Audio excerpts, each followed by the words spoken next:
Welcome to Bleav In 76ers with your hosts, former 76ers point guard Eric Snow and two Sixers fanatics in Marcus and Teja Dash. Bleav In 76ers is presented by BetOnline.AG. Our partners at BetOnline continue to be the number one source for all your sports betting needs and sports betting info. Find all the latest odds, news, and sports developments, including this year's Wimbledon finals, Major League Baseball, the latest fighting news, and even next season's early NFL futures. Head to the website or use your mobile device to sign up today to receive your 50% welcome bonus on your first deposit. Just use our promo code. That's Bleav, B-L-E-A-V, to get the bonus and get into the action. Bet online, where the game starts. Hey everybody, welcome to the Bleav In 76ers podcast. I'm Marcus Dash. I'm here with former 76ers point guard Eric Snow and my brother Teja Dash. Gentlemen, how you guys doing? You guys got a July 4th hangover? Doing okay. Doing all right. Yeah. Now, Teja, you're in Hungary. Do they do anything for July the 4th for our independence over here? No, but I did, just for you guys to know, I did rock my USA Penny Hardaway jersey to the gym yesterday. So I was flying red, white, and blue. Nice. Let everyone know where I'm from. Well, yeah, with Penny, that's solid. So lots to get into this week. Obviously, free agency started since the last time we had an episode. But before we get into it, NBA our summer league begins for the Sixers tonight. We have a solid roster, headlined by Cash's. One of our biggest additions was Trevelyan Queen, who we just signed last week, who I Bleav will be playing in this, and also Cash's Winston, who we also signed last week to our summer league roster. Anything you guys are looking for in summer league that you kind of want to see during summer league from the younger guys? Yeah, I mean, I think when guys want, the one thing about summer league is if you want to come into training camp and kind of claim a spot in rotation or compete for a rotation, summer league is very important for you. Summer league, you have to step up to that next level. Like, you have to be a player that's like stands out, offensively, defensively, whatever your role may be. You got to pretty much star in that role in the summer league to be able to take that to camp, and the team kind of look at you as this is a guy that maybe they can contribute for us this season. So summer league from that standpoint is really helpful. Yeah. And Maxey took off last year, and when he played in summer league, he was dominating, and then it kind of carried over to the season. It's usually a sign of a guy that's kind of ready to take the next step based on how they perform in summer league in most cases. Yeah. Hopefully Isaiah Joe, hopefully he takes that next level in this summer league. Teja, a certain player that you were looking at in summer league that you kind of want to. I think it's huge for Reed. I think with Reed and Bassey, their progression, especially Reed's progression at the end of last year, is the reason why we haven't gotten a big man yet. So if he comes out there and looks terrible, like he hasn't really done much in the offseason to get better, then you might see the Sixers try and grab maybe a veteran big man. But, I think they're looking heavily in those two because we haven't gotten one yet. And I know we're into other things right now. We'll get to that in the show, but I think it's especially big for them to show, get their big boy pants on and show they're ready to become the backup big. Yeah. Yeah. There's a lot of guys. Like I mentioned Isaiah Joe, but you see Paul Reed and Bassey. And then the guy we signed last year, Trevelyan Queen, which a lot of people are big fans of. I didn't really know much about him until I, did a little research on him after we signed him. But yeah, exciting group we got. He's got a sweet stroke. I was watching him in practice the other day. It's quick, man. That release is fast. Yeah. I know it's practice. We've seen many guys who couldn't shoot in the games. Simmons do really well in practice, but he's out of all the guys running around, he was just like pop like that. Yeah, I mean, it's been proven that guys that have success in the G League, that it transferred to the league. So hopefully he's that case. Yeah. Yes.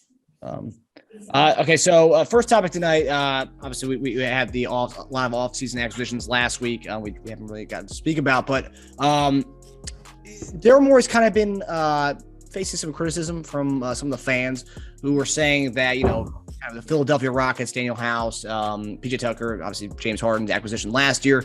It's that Morey's kind of lacking creativity as our head basketball guy. Now, would you say it's fair? Would you say it's fair to say that Morey is kind of lacking creativity by just picking up his old guys from the Houston Rockets days? Is that a fair assessment on Morey? Yeah, I mean, I guess it's fair. When people are saying that his relationship with those guys kind of probably made it easier to kind of reach out and get a deal done. Where I think that it's kind of missing a little bit is that the guys, what they bring to the table is needed. So it's not like they went and got guys that were like duplicate positions or something that wasn't of need. And it's not, I know some people didn't like PJ's contract, but it wasn't like it's a, 60, 70, 80, $90 million in funds used. So I think there are guys that can definitely contribute. So, but I understand from that standpoint, because there's nothing that's really out of the box or nothing that was kind of not mentioned, even by us before it happened. But I don't think they're finished. I think that, obviously we're waiting for the big fish to drop. And then I think you'll see moves after that around the league. Teja, now, do you agree with that it's a fair assessment on? I mean, it's a good observation for the amount of crap that's been given online about it. Like, he lacks creativity. I mean, I'm under. Who cares what team they played for? Like, Tucker played for two teams since then. One of those won a championship, and the other one was a vital part of beating the crap out of us in the playoffs. So it's like a lot's happened since Houston and Morey. So, I mean, he spanked us last year. He averaged 8 and 6 and shot 45% from three. So I really don't care who he played for a couple of years ago. We need that. We need what he brings. And I think that's what Morey went after him, not because of his time in Houston, because of what he brings to us. Same with Embiid. Embiid said Tucker by name after the season. Do you think he cares that he played in Houston? I don't think he cares about that either. I mean, House, I mentioned last week as the guy I actually wanted to be our other free agent signing because of what he brings and what we need off the bench. We need grit. We need defensive versatility. We need 3-point shooting. So again, I mean, I just don't care personally where they played for. If he ends up getting Gordon, then whatever. I do see that. If he does get Gordon, that criticism is going to triple. But again, we need a 13 to 15 point scorer off the bench who can let threes fly. Gordon has that resume. Was he at a former company that our CEO used to manage? Sure. But, when he starts bringing guys from Houston, you just alluded to this, Eric, when he starts bringing guys from Houston that we don't want or need just for the sake of compiling Houston players, then I'll start to actually lose faith in them as a GM. But I think he's bringing players that fit the bill. Were you kind of a fan of that Houston Rockets team, Teja? It sounds like you were kind of a fan of that team. I mean, which one? I mean, the one that was a Chris Paul injury away from being the Warriors that year. I mean, yeah. Who wouldn't have been? They were championship bound, man. I mean, they were handling a dynasty. They were, with too bad what happened to Paul. We've said that a few times in his career, but I mean, but here's the thing. I said this online last week. Take that Rockets team and put Embiid on it, and what would it do? So, I mean, that's if you 4 years ago said, hey, Embiid's going to go to the Rockets for nothing, people would say they're going to win the next 7 rings on that team. So, I don't – that plus Embiid's pretty damn good. Yeah. But you're also – a lot of those guys are older now, and then you're just swapping Capella for a younger Embiid. Yeah. I would take that give and take Embiid instead of Capella and 3-4 years older version of Tucker. Has Tucker really changed that much in the last? Tucker's game, I don't really think it's predicated on age and like being spry. I don't think it really matters in that. What he brings is, corner three. Look, Danny Green gave us exactly what we needed last year, and I don't think Danny Green by any means is, it got young legs. So, I mean, I'm fine with Tucker filling that role. Yeah. And there were how many teams going after him? A lot. So a lot. Yeah, well, that's the one thing too. It's not like Morey came out of nowhere with that contract and everyone was like, whoa, Miami was going to give him like $1 million less or $1.5 million less. It was close. He wanted to come to Philadelphia. Okay, he did. That's awesome. We finally have a place that one of the most coveted free agents, realistic free agents, not like the Levines of the world. I don't even count those guys, but like the realistic free agents, the MLE free agents chose us. That hasn't happened in a long time. We haven't gotten that in quite a while. I think Eric talked about that a couple of weeks ago. Like, we don't get chosen for free agency a lot. Yeah. Yeah, it's cool that the Harden effect has that. And I don't know if you guys caught the little party in the Hamptons, Tucker, Embiid, and Harden having a good time singing along to Meek Mill together. That was quite a sight to see. So nice. Maxey was there too. Yeah, Maxey was there. Yeah, he didn't go on stage though with he wasn't singing and dancing, but he was there. He was having a good time. Yeah. All right. Okay. So kind of going off the guys that we signed next week, just, kind of everything we talked about from the last few weeks is kind of playing out right before our eyes. Harden taking a major discount, helping us get PJ Tucker and Danuel House. And then also signing the King of the G League and Trevelyan Queen, who we'll see in the Summer League. How are you guys feeling overall with the offseason so far? I know we say we're not done yet, but how are you guys feeling with the offseason so far with the acquisitions we've had? I think we've addressed some of the things that we spoke about. Melton, I think, was we can't forget about him and what he can bring to the table. Totally. I think Danuel House brings a guy that can play the 3 and small ball 4, and then PJ obviously you can play 3, 4, 5 with him based on the matchups, and they both has a history of defending, making threes. So I think we've gotten better as far as our depth, and we still have our best 4 players. So to make the moves that we've had and still have your best 4 players still there, I mean, I think it's a little obvious to say that on paper we've gotten better. I don't know if this makes us a championship team, but we've gotten better. And we were like I always say, we were the same record as Boston a year ago. Yeah. In Milwaukee. With the kind of season we had last year, too. With James for a full season this year. Yeah. So I think we have just as good an opportunity as any other team in the Eastern Conference right now. And I still believe, like I said, that, we will address maybe some other issues or other things before it's all said, whatever that may be. Eric, if you were to obviously we've addressed some of the things that we need, what would you say is left still out there that you'd say we need to improve on roster wise? Well, I mean, you have to, I know we talk about Paul Reed and his potential and Bassey and wanting to see those guys play.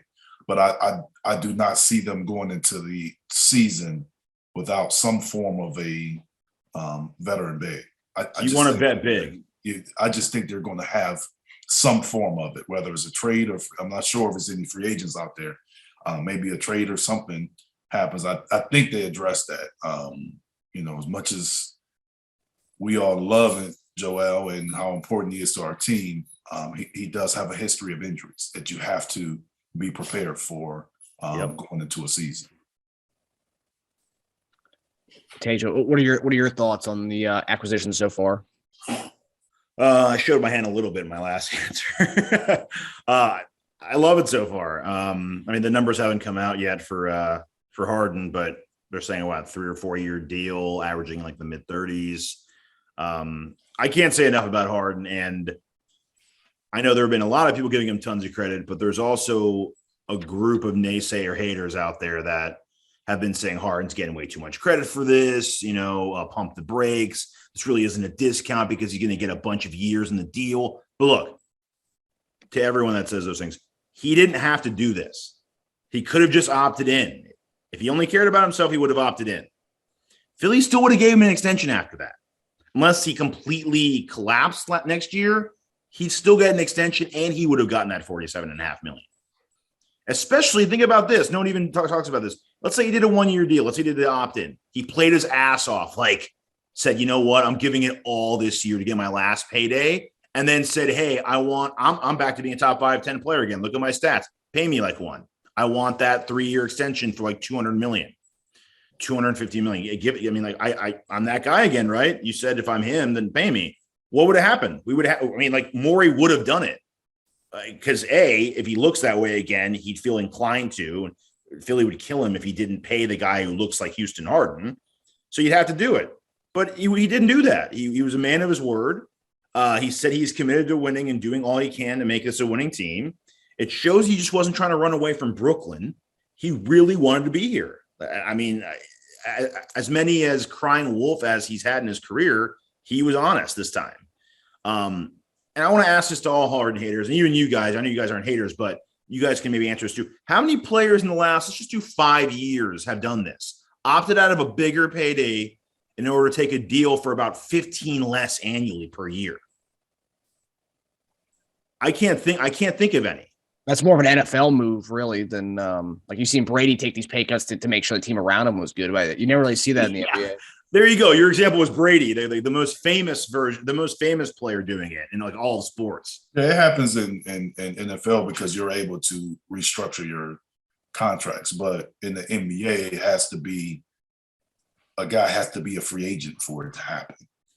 So in most cases, guys aren't free agents. And in a lot of cases, it's not necessary to sign other players. So I think that what James has done is great for the team. But to kind of be fair, every situation isn't like this. It's a little different. Yeah. It's true. Kyrie just had this. He didn't blink. I mean, in fact, because he's trying to leave. I mean, that's the difference. I think he's trying to leave, and James is trying to help build a championship team.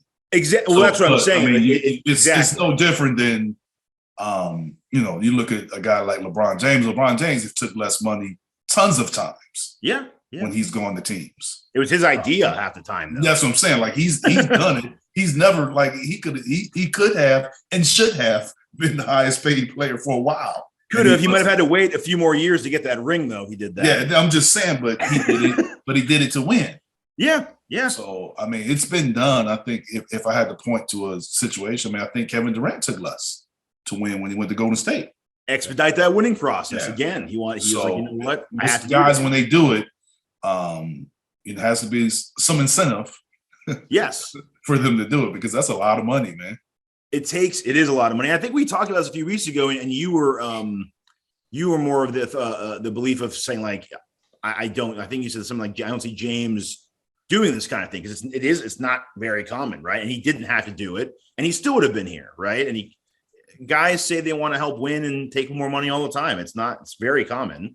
Yeah, I mean, it was, and I had said it. I think a while back we first started talking about this contract. I thought it was always going to be about the years more so than the money.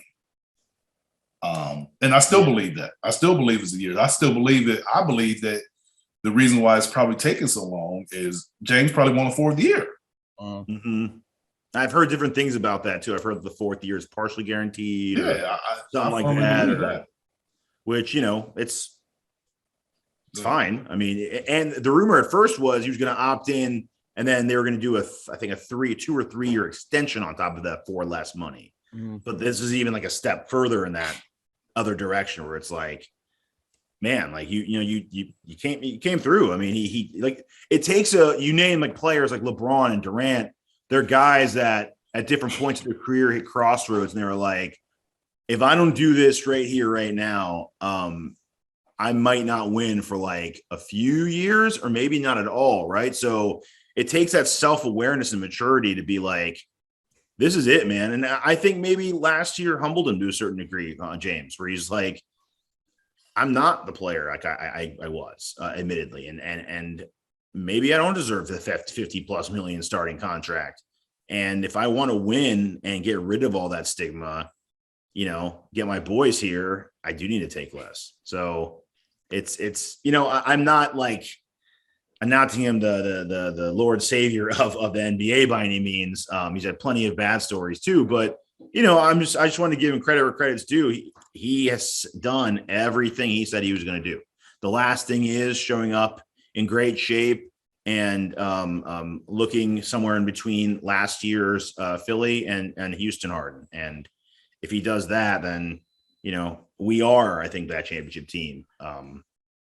As far as acquisitions, like I said before, I think they're Tucker and House are exactly what the doctor ordered. Get it? And then I feel like Queen has a good stroke. Maybe he can develop into something. And Melton, great start to that I almost forgot about too. I feel like we're one piece away from moving on to being a real complete team, but I love where we're headed. Yeah. Yeah, and I think Harden just like he's got credit, but there's also those people the naysayers who still don't want to give him that. I think something I said, one of the things I read was that he's going to take this 3-year and take less because he knows he's cooked and he can't bet on himself for an opt-in on $47 million, knowing that he's going to get paid even less the following year. So he wants to lock himself into a 3-year deal, but that's just people. Everyone's going to say there's always a critic, and they're always going to say cling on to some BS. They got opinion just like we do. So yeah. Okay, but talking about Harden, so this is an interesting one. So it's been called BS by some of the Philadelphia writers and beat reporters, but Shams has said that Kyrie Irving has some interest from 3 teams, and the Philadelphia 76ers are one of those teams. Now, Kyrie, everyone knows that there was kind of the beef between Harden and Kyrie, and that's why Harden wanted out. And so that's interesting that we'd be interested in Kyrie. And also people think that our interest in Kyrie is holding off this Harden signing his 3-year deal, which I don't think so. But so I have to ask this question, and kind of the rumor trade online would be Thibault, Harris, and a future first-round pick for Kyrie Irving. How would you feel if we did this trade? Even if it was for a 1-year rental, would you guys be into a Kyrie for 1 year on trading Harris, Thibault, and a first? I think if we're going to make a trade with Brooklyn, it should be for Kevin Durant. Yeah. So Eric's not in. Would you be if you woke up and saw that deal for Irving? Would you be like, oh man, or would you be like, we'll see? Kyrie's a heck of a talent, and he would be helpful, but it creates you stack players and you create a hole. Yeah. To me, it's if we're saying, hey, look, we got to give Maxey room to grow, and we have James, then we bring in Kyrie, then somebody's going to have to take a step back. As much as we like Maxey, he's not better than Kyrie. So I don't know why you would make the move for Kyrie if he wasn't going to play. And if that's the case, then we're playing, unless we're saying, hey, we're just going to play 4 guards or around Joel, unless we're saying that, and play PJ and House at the 4, which, House in some ways is a guard. Yeah. Unless we're saying that, that's what we're saying, which is really Houston Rockets ball. Very true. Very true. Yeah. If that's how you're deciding to play, then I can see it. But then you have the issue of Kyrie being a free agent after that, which is probably a bigger concern of mine than the next person. Yeah. Yeah. I mean, upside dynamic scorer, we'd be getting a guy with 1 less year than Harris. So it's getting out of one whole year of that 30+ million. We technically have a big 3, right? We keep Maxey because the other Durant crazy deal, we lose Harris and Maxey. So we keep Maxey and have Irving. Our offense would be pretty unstoppable. Pretty much at all times, we'd have 3 to 4 just bona fide stud scorers. And with the Tucker and House signings, we still have good depth at 4, even though we lost Harris. Downside, Harden and Irving already broke up once. I'm not going to get into all the rumors and BS, but it's safe to say it just didn't work out between them, right? I know they say they're cool or whatever, but yeah. Yeah, I don't believe their relationship. Yeah, I believe they're good actors in front of the cameras. All is what I believe. I'm not saying it's bad. I just don't think it's a great relationship. Yeah. It's like we'll say hi to each other when I see you at a club or a bar. I mean, I want to work. I think back to the first time they played in Philadelphia when Brooklyn came and smacked us. And I had never seen the attention to detail of Kyrie Irving like I did that game. Yeah, defending James. That was personal. Yeah. What if like Harden was Kyrie's muse and he always had that one on the court with him, even when he's on the same team? Like, what if Kyrie's always just locked in with like Harden in his peripheral? Then you have to. So it's possible, but it's the reason why. But we don't know the reason why, which means that I'm telling you, it's personal. For you to come in and do something that the game before, the game after, you don't necessarily do, that's personal. Yeah, it definitely wasn't. This is just another game. I don't want to hear that. That was not another game. That was their championship. I think that's why they lost in the playoffs. Like, I mean, we already beat Philly by a lot. It's a 1-year deal, so that's, maybe they can just shut up and play together for a season. Other downside is, again, like you said, what would our lineup be at 1, 2, 3? That's my biggest thing. Like, would we start Harden, Maxey, and Kyrie, and then have Tucker at 4 and beat at 5? We get Slaughter on the boards, bullied against bigger teams, bullied against average teams. Make another 3, a move for a 3 to start House at 3. We've gotten a lot of crap from our listeners about this. Could move Maxey to the bench. You could start House at 3, and that way you have a more balanced second unit too, and you'd always have someone on the court who can just put it on.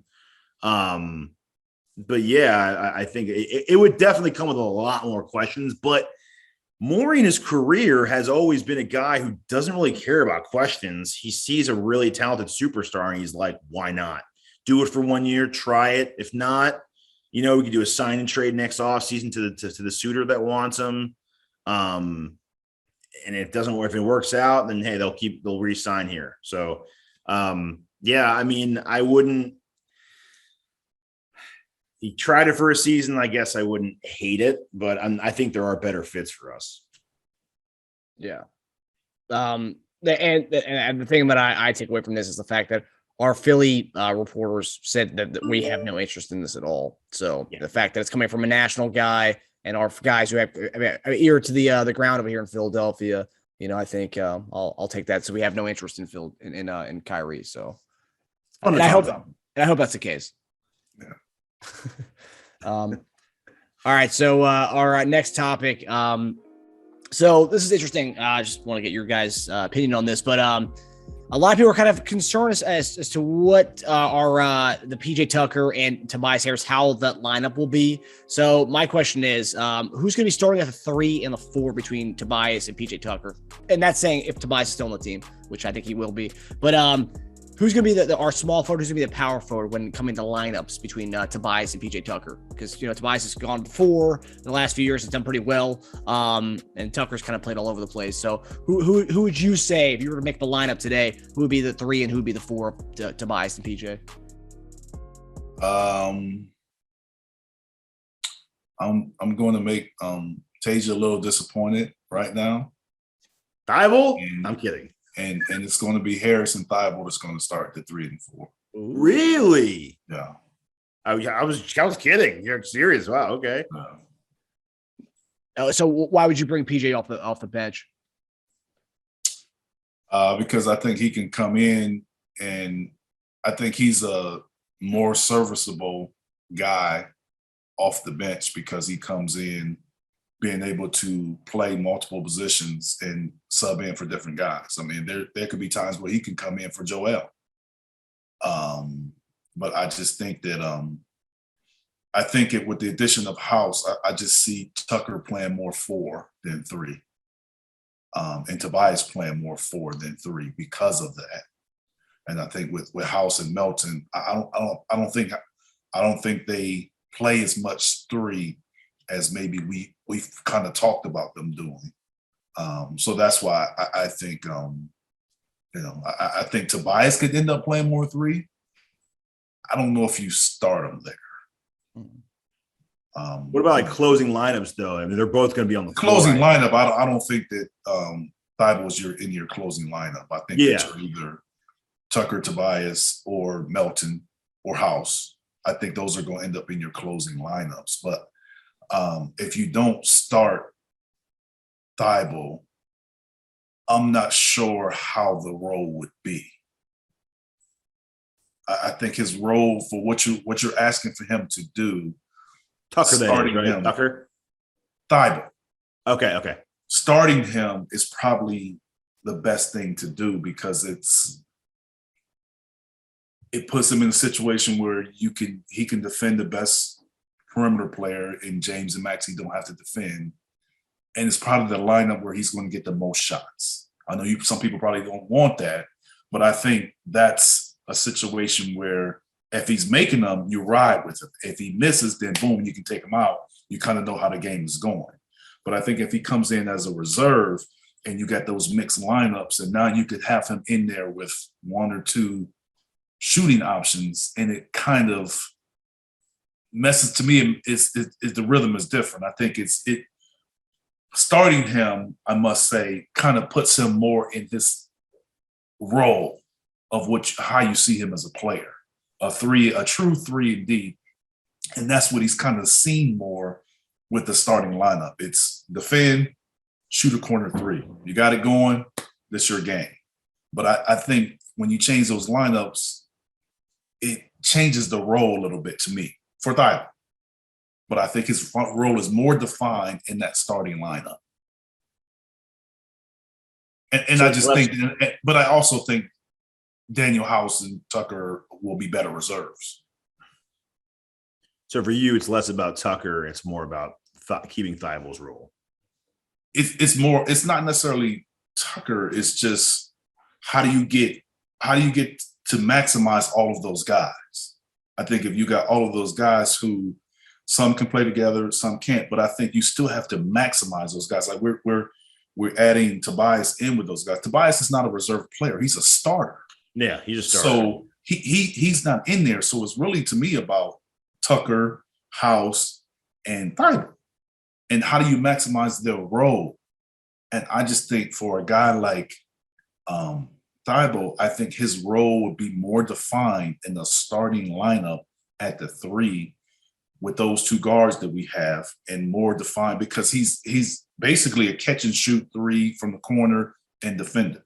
Now, if you bring him off the bench and now all of a sudden he's in there with Melton, or he's in there with House, or he's in there with Tucker, it's different lineup, different situation. So he's basically in there with Tucker, then he's doing the same thing Tucker's doing.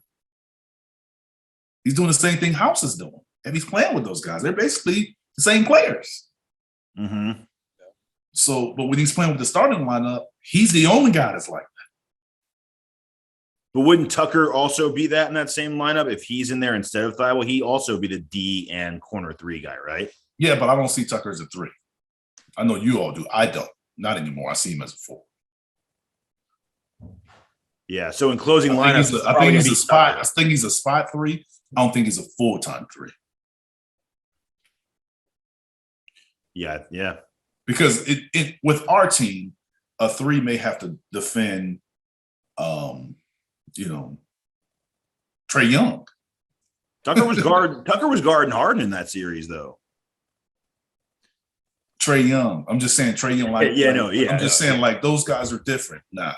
Yeah. I'm just saying like to guard that. Like I don't think we can put PJ on Trae Young for a whole game. No, definitely not. So I'm just saying like when you come and you play the top teams, I just think that PJ is a great guy to move from 3 to 4, but I think more minutes at 4. All the minutes that Tobias is out goes to PJ. And to maximize him, you obviously are going to have to play him with Tobias, but I would see Tobias more as the 3 and PJ more as the 4. Yeah, I've thought about it less numbers. I've thought about it more just by role, what they have. In my mind, I always saw Tucker as taking over what Green did. Danny Green was sitting in the corner, crash boards if he didn't have the ball in his hands, and he D'd up the better wing.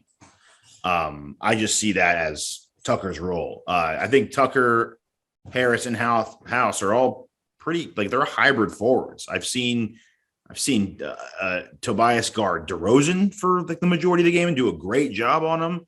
I've seen him guard fours and sometimes small fives. I've seen him guard from threes and fours. I mean, my thing is, like, you look at Miami, like Jimmy Butler was a three.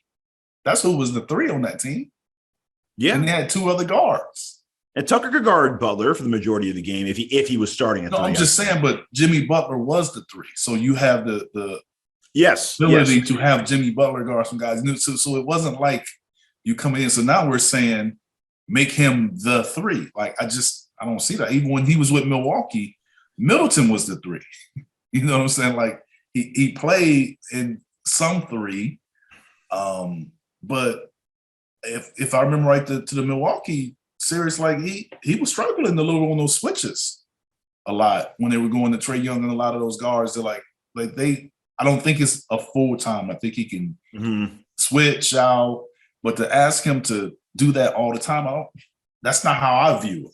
That's not how I view him. So I just think if you're sometimes, like I always said, like, starting a guy isn't necessarily about who's the best. It's about who's helping the team be the best as far as being in their role. I mean, Thabo could be a guy that starts the game and starts the second half, and maybe that's it. But if he doesn't start, I just don't know how you really gonna use him. I think if he's not that guy, then they probably should move, in my opinion. And they might be. I thought of it more of just roles and not as, because I think people are getting so hung up on like the positions and what does he play? You named very versatile teams, right? Like Giannis can guard your 3, 4, or 5. Yeah. You know, Middleton could guard your 2, 3. I've even seen him on small fours. Not necessarily his thing, but they're very versatile teams. Miami plays a good amount of positionless basketball. I mean, Strus they had playing 2, and he's a big guy. Lowry at 1 can guard 3s, not all game, but he can switch on them. He's a thick dude, you know? So like, I think in that regard, for our hybrid forward system, I think Tucker works well. I think House works well. You can put him at spot 3, spot 4, even like small 5s. So, I mean, it's good to have these kind of guys. I don't even think it's a bad problem. I think we're getting, it's the offseason. People are getting so hung up on numbers and starting positions and whatnot. But I think it's just a good thing to have these kind of guys, especially if you do move somebody. You have another guy who can play 3 and 4. I will say Harris did struggle the year that he had to play primarily 3 when we had the Horford. He did struggle that year. But I think Harris has got his role. I think the staff complimented on him having a really strong grasp in the playoffs of what his role is finally on this team. And I think Tucker, when he's on the floor, just kind of, again, I think he's hitting corner 3s and he's guarding wings and he's guarding 4s. I just think as long as we have certain roles cut out for them, I think we'll be fine. We get less concerned about the 3, 4 and things like that. Yeah, I mean, there was that report soon after the season that Tobias wanted more ISO opportunities. He wanted the ball more as far as in traffic kind of situations like that. So I don't know. I mean, I don't know how legit. Pick and roll. He wants more pick and rolls for him. Yeah. So, but I also said there's another report that he was happy with his role and he really grasped. That's not a PJ Tucker and House and Thibault issue. No, it isn't. They're setting the picks maybe, but they're not certainly not. That's the other 3. Yeah, the other 3 issue. Tucker's gonna be tucked away in the corner over there, waiting for that ball when someone gets doubled. Yeah. Yeah. And just to say, I was gonna say this earlier, Embiid and Harden had the most, the best, statistically best pick and roll in the league, 2-man pick and roll. Yeah. That's something that did not get talked about at all during the season last year when the National was trashing us. Yeah, I heard Zach Lowe bring it up again recently, and it doesn't get talked about enough. No, not at all. Because if you were lived on a different planet and you just came, you would think that the Harden Embiid experiment for like half the season was a failure. Like they didn't look good at all together. Not even half, and they just got together. So it's like now give them an offseason and better fitting pieces. Yeah. Okay, so next one kind of goes off Tobias a little bit. Our next topic here. So we have 16 players currently on the roster. We have have to have a 15-player limit. So something's going to happen soon. Maybe a guy gets cut, but also the reports of Eric Gordon are still out there. Morey's still trying to get his old Rockets squad back together.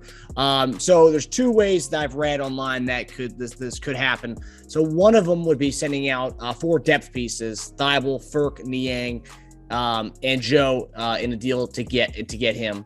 Or looking for a Tobias trade that would bring Gordon along with another player to Philadelphia. So with the two camps here, you're either cutting your roster to get Eric Gordon, or you're trading Tobias to get Eric Gordon in a trade that would bring somebody else back. So two camps here. So cutting roster or trading Harris to get Eric Gordon. Which would you rather kind of go down to get Eric Gordon? Which route would you rather go down to get Eric Gordon, if that is in play? I mean, you can go, Teja. I mean, it would really depend on what you're getting back, obviously. But if it's Gordon and Barnes, I'm all for it. Gordon and Bogey from Utah, sure. It really just depends. I don't love gutting our depth. I know a lot of people don't like it either, but we haven't even mentioned Furk's name, and we've been talking about lineups and rotations. Matisse, I mean, that would be the one missing guy, but on offense, he was almost unplayable in the playoffs. Niang was brutal in the playoffs, and we have House and Tucker now. So I think he's expendable too. I put me down for a Gordon for 4 trade, and if we could still maybe trade Harris in a future first for a couple players to break out that huge salary, we could still do that. We have the flexibility of doing that, but Harden, Maxey, Tucker, Harrison, Bede, Shake, Melton, Gordon, House, and Reed. Something like that, adding a couple of vet mins, I think we're fine for the playoffs. I don't think we're going to be missing much without Thibault or Furk on our team come playoff time. I think we'll be just fine. Eric? Yeah, this is a tough one. Like, I know we talk about those guys. We haven't talked about those guys in reserve, but I think they're still needed. I still think that, they played, they've been in the system. So I think that there's still value in that. Niang didn't play great in the playoffs, but he played well for the season. He did. So I think there's still value. So I don't think you can gut your reserves for a reserve. Maybe for a starter, if you're locking in the 3 that's like, hey, this is our guy. When I looked at the Eric Gordon trade, and when I envisioned him coming, I wasn't necessarily envisioning gutting the depth to get him. Teja's the numbers guy, so he would know that what's needed for that to happen. I just didn't envision that being a part of it. So I like Eric, and I think he can definitely be hopeful for us. I would just like to find another way where you don't have to maybe send out as much. They did say too, with maybe one of the reasons for the delay of Harden's contract is maybe he's taking a little more of a discount than we thought in his first year. That would allow us to not have to send out as much salary in a Gordon deal. I think right now with the amount they're expecting, I think we'd have to send out around 15. So if he took less this year, then maybe we wouldn't have to send out all that.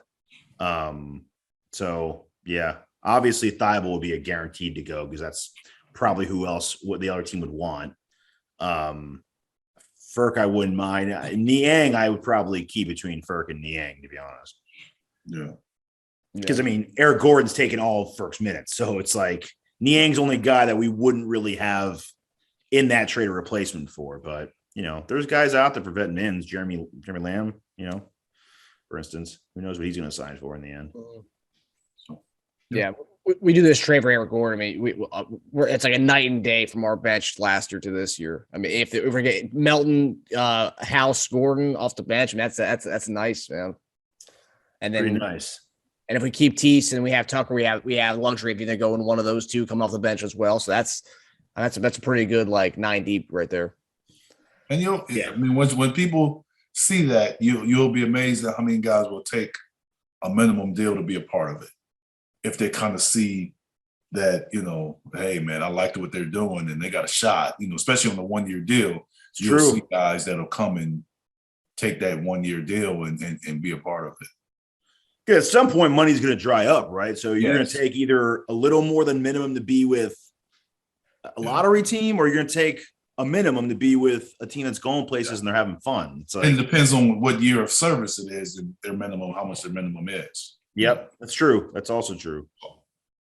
Eric, after like 1 week or 2 weeks in free agency, how often are guys just kind of waiting to see the landscape of how teams are structured before they sign their 1-year deal? Like, if they're not getting top dollar. I think guys that have minimum deals and that's their minimum offers, teams usually give them a longer, time frame of accepting that, because it's they're not going to go any higher, they can't go any lower, so they kind of give them time to maybe see if something else is out there for them. So that's why you don't see a lot of minimum contracts signed unless it's maybe a younger guy. Most of the veterans kind of wait and see how long it's going to take. But to be honest with you, this whole KD and Kyrie thing is holding up a lot of those minimum contracts. I bet it is, yeah. Because teams, you may have a team that don't have any interest, but then all of a sudden they make trades that they may find some deals or find some money, or all of a sudden have interest afterwards. So I Bleav a lot of the smaller deals, and I say smaller meaning less money, won't happen until you'll probably unless next month and they still don't have a deal. But I think then maybe people be like, okay, well, I'm gonna just go ahead and sign this deal. But it's going to be stretched out until we get some kind of deal or some kind of something happening on that front, because that could open up deals around the league. Because I don't think that's going to be a one team. I can see that between those two guys. It wouldn't surprise me if you're looking at 5 to 8 teams involved. Yeah, and they're saying it might go out till the report today was possibly Nets will wait it out till training camp. Yeah, I think someone's putting that out there. I don't see that happening. I'm sure. Yeah, I'm sure. The league is. I think that they want to have it done by August so they can all take their vacations. Yeah. And I think that everyone's out in Vegas and summer league. That's why I think a deal gets done. Mm-hmm. Yeah. Someone took notice that neither Kyrie nor KD were in the Hamptons this weekend with that big massive party. That was a lot of like guys were there. Donovan Mitchell was there. Jason Tatum was there. Pretty much everyone was there, but the big name Nets guys were not there. So Got it. they're all their camps negotiating deals right now, or trying to get out of Brooklyn. Okay, so we mentioned earlier the backup 5 as being something that Eric still wants us to kind of look at and thinks that we will look at. So report this week that Paul Reed has gained about 10 pounds this offseason. He's hired a trainer, or not a trainer, a personal chef. So he's eating good. He's hitting the gym. So right now he's measuring at a 6'9", 235. His vertical has also improved to 28 inches to 34 inches as well. That's also reported too. So he's getting to work right now. So since we haven't signed a backup big, and in the last season, we know Paul Reed kind of leaped DeAndre Jordan to be our main backup 5. Since we haven't signed one yet, it seems that Paul Reed will probably be the start of the season now as our backup 5 for Embiid. And if that is the case, how do we feel about Paul Reed being our backup 5 as of right now? I know, Eric, you kind of said earlier we still may sign another veteran guy, but how do you feel about Paul Reed's potential as a backup big? Well, I'm not against Paul starting out as the guy. I just think that we still need a veteran big, behind Joel, whether he's the second big or third big. I just think when it comes down to it, you just kind of need some experience. And I think Paul is someone that Doc has shown that he has, confidence in, but I think it wavers. I really do think it wavers. So I think that you got to have someone else. And it wasn't as much about what I don't see in Paul Reed as much as the security from Joel missing games. Mm-hmm. You got to be able to cover that was my focus. And it was it was less about Paul Reed and what he can or cannot do, and more about making sure that we have backup if Joel was to miss games, which historically he has done. Unfortunately, he does. Yep. Teja, what are your thoughts? I know you've been on this. You've actually kind of fluctuated. You say like Paul Reed is playing out of position as being a backup 5. I know in the past you said he's more of a 4. Yeah, the problem is his shot's just not coming along. So no, not yet. He's still extremely young, but I think to be a 4 on this team, you probably need to have a better outside jumper. So not yet. But if he's putting on weight like that and he's vertical went up 6 inches in 2 months, it's pretty good. I want to get on that. I want to get on that plan. So jumping through the roof, man. By this time by the season, he's gonna be jumping over the backboard. So it's exciting though. I mean, I'm glad he's doing that. I'm glad it's exciting. Again, the summer league will show a lot. I think it'll be a good way for him to audition and maybe to see how the Sixers react to how he looks and how fast he looks. But yeah, Eric made a great point. It's not just about backup big during a game. It's about who's starting when Joel misses games, which he very well could. So there are a lot of names out there. If there's one position I think that's the most stacked in free agency right now, it's probably big. I just took a quick glance. Dwight Howard, Bryant, Whiteside, Thompson, Cousins. There's some good names out there. So maybe that's why they also haven't rushed, because they're like, you know what? Let's see how he looks. Let's see how he's coming along. We got plenty of guys out there. If at any point we want to add someone, we can. Howard's already very familiar with our team, so that could be an option. But yeah, I think any one of those guys could fill that role nicely. Yeah, we'll just have to wait and see.